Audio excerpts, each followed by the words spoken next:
Well, well, well. What do you have here then, eh?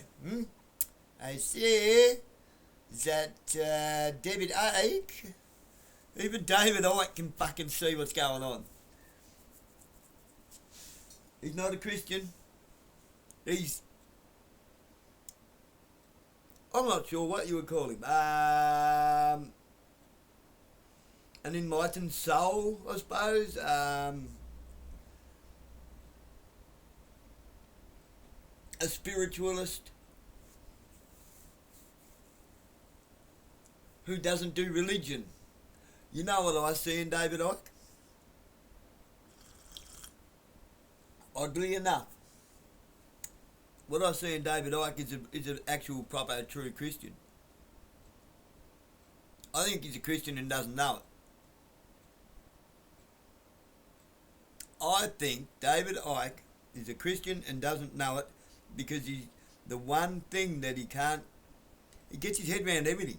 He gets his head around things that are probably a bit out there and might be a bit far-fetched. But he cannot get his head round that you're supposed to follow the man, not the plan. He cannot seem to separate Christ from religion. However, I think he's about to come upon the cusp of that.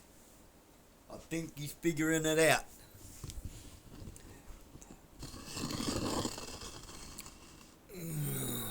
Look at that lovely fucking noggin.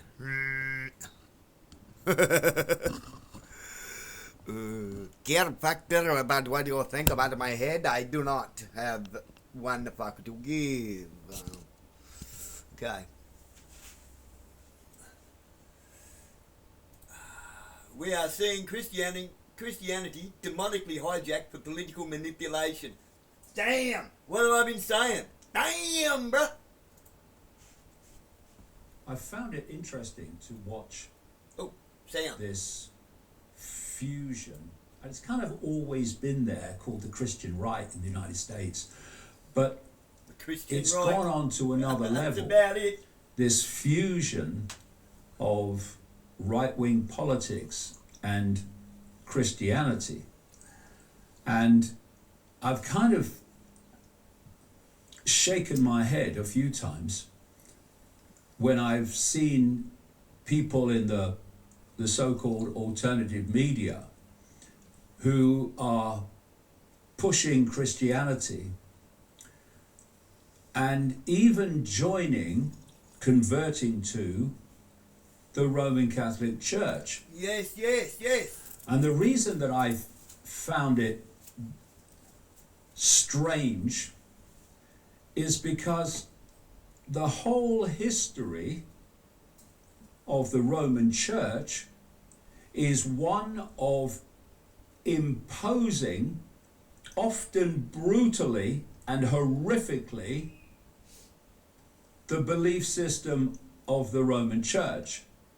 Look up through history and see all the places that the Roman Catholic Church moved into and completely took over. Yep. While Yep. doing horrific things to so-called blasphemers. Yep. That didn't believe My God. what the Roman Catholic Church was telling them to believe. Now, the reason that's bewildering in terms of the alternative media is they are saying we must have freedom of speech. We must have freedom of thought. We must have freedom in general. Okay, good, yeah. With you. But you convert to a Roman Catholic Church whose whole history is one of not doing that. In fact, not doing it, like I say, horrifically. But there's another angle to this as well. And I go into this in some detail in my new book, The Roadmap, whereby we have a Old Testament of the Bible, which is basically the books of Judaism, on which Judaism is founded. No, they're not. And I'll then, there, Dave. and I explain how Dave's it all going came to pull about. Dave up there. Dave's going to pull Dave up there. Judaism comes from the Talmud. True Christianity comes from Torah. And Christ came from God. Okay? Let's not fucking get shit twisted. You had the New Testament added to that. So you have the Old Testament and the New Testament, and the New Testament has been written, I say precisely for this reason, to appear to be an outgrowth of the Old Testament. No. So there's lots of connections between the two. Okay, let me explain that to you, Dave, because Christ didn't come to earth to do away with the Old Testament. God didn't come down here to smack our ass in a way. He smacked our ass by making us suffer the consequences of our own conscience. Okay? That is the sacrifice he made. He put us all on a guilt trip for a damn good fucking reason. To steer us away from the Roman Catholic Church. Okay, I thought you was going to hit the point here, but anyway, we'll go on. Because you've almost nailed it. In the way the books are written. And also, let's not forget, the Quran and Islam also agrees with a lot of the characters in the New Testament and the Old Testament. So these so-called Abrahamic religions, who believe in the patriarch Abraham, I don't, and I explain in the roadmap why that is, with evidence, by the way. They believe a lot of things that basically cross-reference. But the key is the connection between the Old Testament and the New Testament, Judaism and Christianity. So we talk about a Judeo-Christian society. Oh. All right, let's see how we get. See where this goes. And I hear these Christian MAGA media people talk about they must support Israel, or there is obviously some big historic connection between Jewish people and the land of Israel. And what is that based on? It's based on the Old Testament writings. Of course And it's it basically only based on that. is. Of course it is. So then you say to them, who wrote the Old Testament? Glazed look. And what I show in the roadmap is that they were fables that have gone on through thousands of years into the modern world and are still dictating the direction and what people think about the Jewish people's right to the land of Israel. Oh God. And when you look at So close, Dave. the number of people in the Jewish community who are in full knowledge involved in this manipulation, it's tiny. Most of them are not. And even if you took Jewish people in general It's a tiny, tiny number of Jewish people in the world compared with the 8 billion. Tiny. So there has to be gathered another constituency of people who support what those running Israel, as opposed to Jewish people in general, want to do, want to happen. And this fusion of the Old Testament and the New, both accepted by Christianity, is the perfect vehicle. So you want as many people as possible to use the Christian religion, I'm talking about Christian Zionists, etc., use the Christian religion to support what Israel is doing. Why are you supporting what Israel does? Oh, well, it's in the Bible.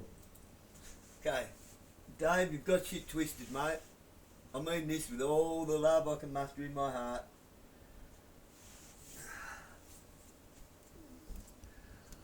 You're so close, Dave. You're so close.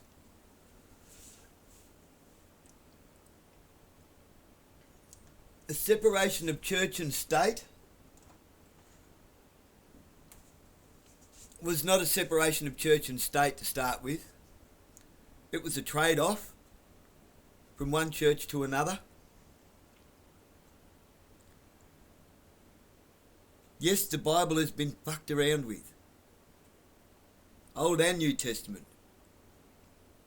A lot has been lost in translation, and a lot through skullduggery and mischief.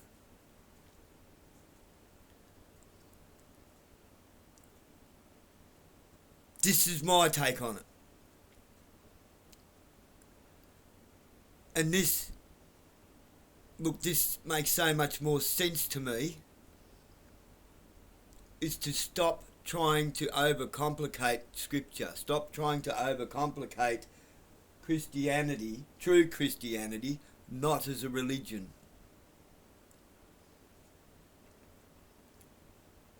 I have tried to get this through to so many people's heads, just to ponder on and to come to some epiphanies, that if you walk with the man instead of following the plan that has led people by the nose so tightly that they can't smell the bullshit, then you will see it all for what it is. This is why you're so close on it. Yes, Christianity is demonically hijacked. Absolutely. The religion has been. This is how we separate the wheat from the chaff. Are you following a plan, or are you walking with the man? There's a reason why they nailed him to a cross, mate. There was a reason why, whether you believe he was an immortal man or a mortal man, a carpenter from just a carpenter from Nazareth, or an alien from source energy, light source, whatever you want to call it, Dave. Okay? Yeah, I'm saying this directly to you, Dave, because I'm going to leave this on here. I'll try and find a way to get this video to you.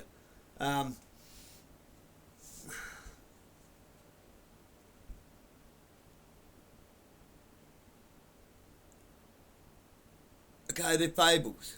What's wrong with a good fable? A fable always has a moral story to it, a moral message. It always has an intelligence message, a message of prevention is better than the cure. No, not the band.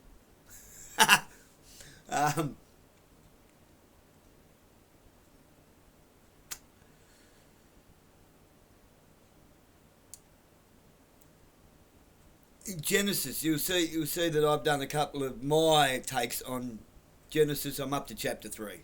I'm just tickling along slowly. I'll read it, ponder on it, and then I'll read it on here and ponder on it some more and give my take on it. Why? Because I'm buggered if I'm going to go to a building that people want to call a church and listen to some little grot towards the back wall standing behind a pulpit trying to explain to me what my personal journey is with Christ to find my purpose. How the fuck would he know? He's not Christ. He is not Lord of Lords, King of Kings, or whatever you want to call it. He is not.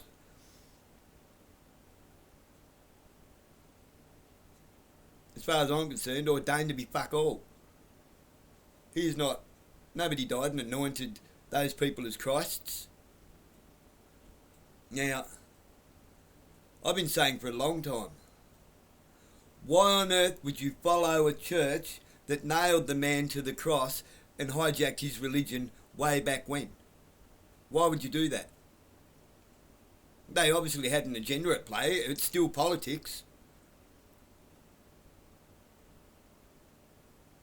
Rome never fell.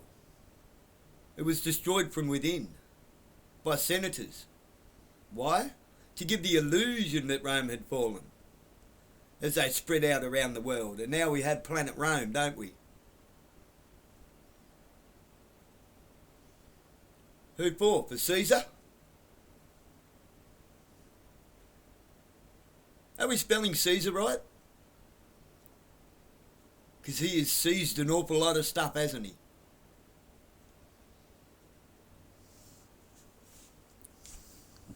Okay. We'll get to the end of this. I've got to go to a burn specialist shortly. In Launceston, in the other city over the other side. I've got to go from...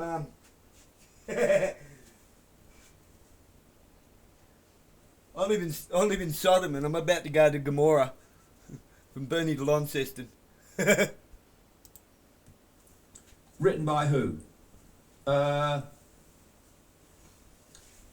So, one of the reasons, major reason, why there is this big Christian revival, particularly in the United States, and particularly in the kind of arena of what we call MAGA, is because the more people that take that belief system, because of this Old Testament, New Testament fusion, the more people are likely to support Israel, right or wrong.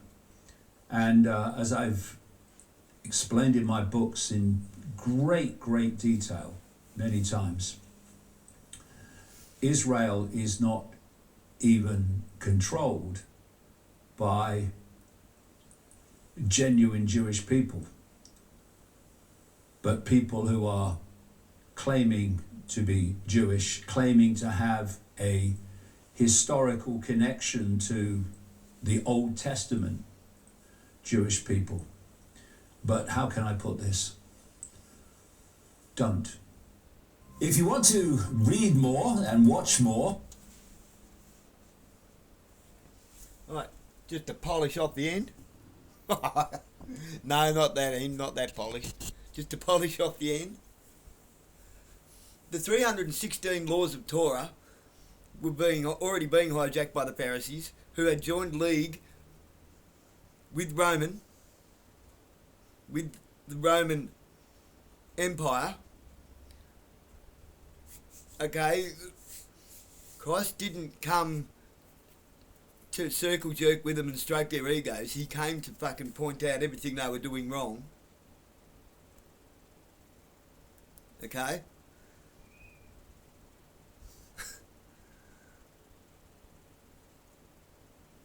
He came to point out that they were walking all over the law. They were disobeying the law in favour of legislation and policy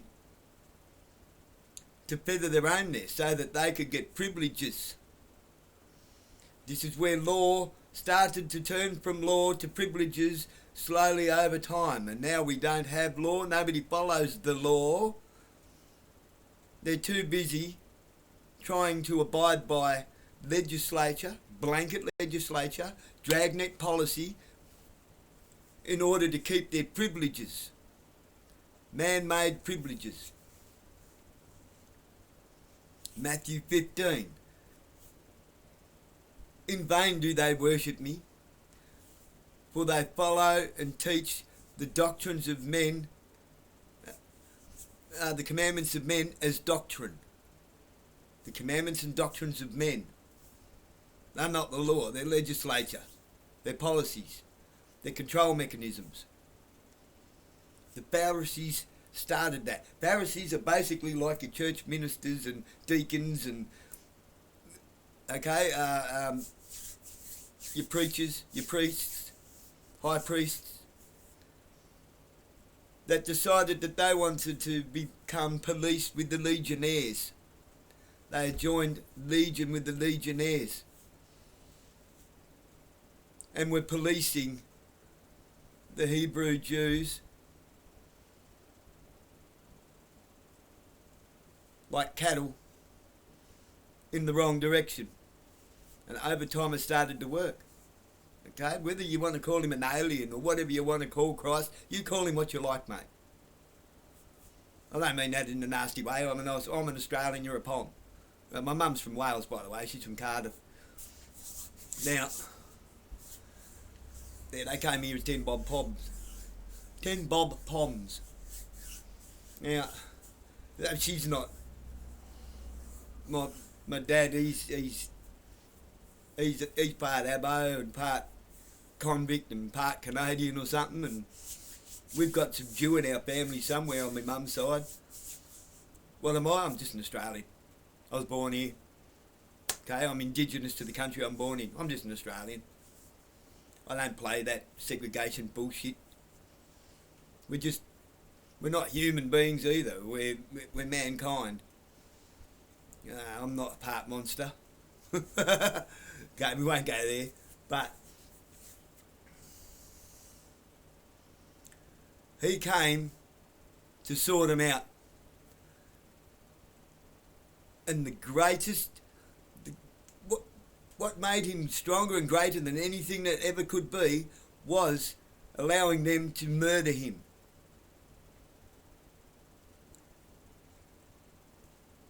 To show that there needed to be a separation of church and state, in the sense that the church isn't a fucking building. The church is a people group. Okay? People have completely lost that. People are going to their little buildings and carrying on, looking down their nose at other people, dressing up to the nines with their vanity and idolatry,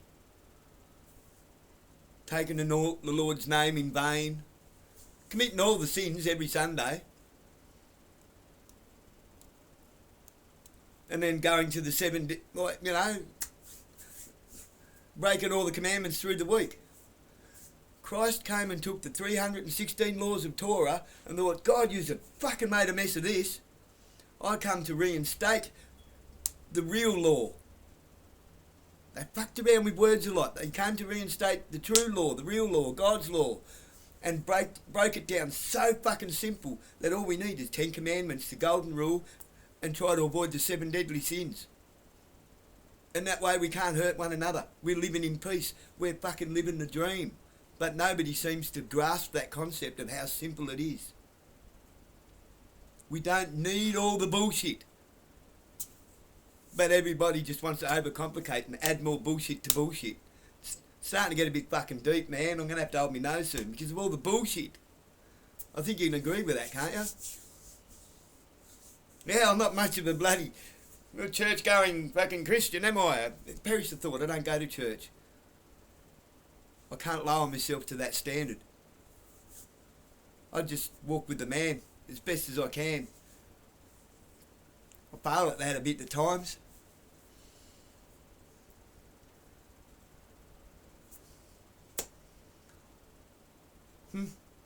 He also came to put a stop to blood sacrifice. We're not meant to make blood sacrifice. We're meant to sacrifice our own selves for the betterment of others. Not as a blood sacrifice. To love our brethren, to help our brethren, to reach down and give people a hand up, not step on people as if they're a stepping stone. That's... Dave, I love your work. I do. I love your work. I will say this though, when you talk about people who are too narrow to look at other possibilities, sometimes I think you have put yourself into your own cattle race, into your own narrow perspective on it has to be this way. So I will twist some things, or I will justify in my own mind how it is that way by discarding other ideologies. Am I making sense to you here? I think you've fallen victim to something that you preach. And I mean that. I mean that entirely. Love your work, Dave. Keep it up.